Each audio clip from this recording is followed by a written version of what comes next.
जय श्री जगन्नाथ सांग माने लीना सोडिया किचन को आपण मानक अनेक अनेक स्वागत। आज आसतु मुड़ी मुआ प्रस्तुत करवा। प्रथमे चुली जलई हांडी बसई गरम करवा। हांडी गरम होला परे 750 ग्राम गुड़ को दबा। धीरे धीरे गुड़ मेल्ट एवं फुटवा को आरंभ करिबो।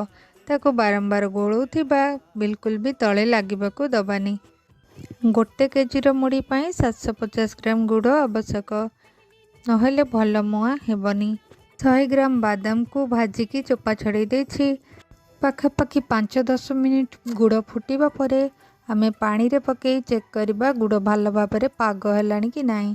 एहीपरि चॉकलेट परिका गुड़ बनी गले जानिबा जे गुड़टी भल पाग हो जाइछि। तापरे आमे मुड़ी को देई भल भाबरे गोलेबा।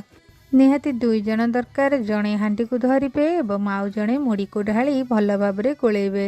तले लागी जिबार संभावना अछि। बारंबार गोलौथिबे। गुड़ पाग हो गला परे चुली को लिभेई देबे।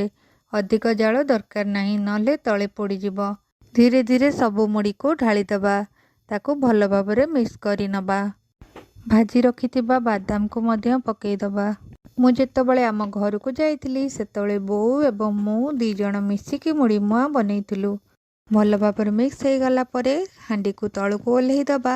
एहीपरि गरम थिबा अवस्था रे ही मुआ को प्रस्तुत करबा, नले टाण होई जिवो आ मुआ करि परिबानी। देखंतु केते सुंदर गोल गोल मुआ बनी जाइछि। हेबे मु करूछि देखंतु। गरम थिबा अवस्था रे ही एहीपरि आनिबे एवं धीरे धीरे हाथ को प्रेस करी करी राउंड बनै देबे। आपण माननको जदि अलगा शेप रे पसंद आपण माने सेही परि करि परिबे।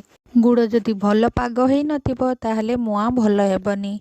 गुड़ को ठीक से पाग करिबे, भल भल मुआ हेबो। सेही परि अन्य सब मुआ गुडी को बनै दउछु।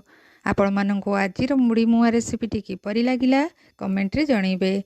मो भिडियोटी भल लागिथिले लाइक कमेंट शेयर करबा को केबे भी भूलंतुनी। चैनल रे नुआ थिले चैनल टी को सब्सक्राइब कर दियंतु। भिडियोटी फुल वॉच करथिबारु बहुत बहुत धन्यवाद। रहउची। जय श्री जगन्नाथ।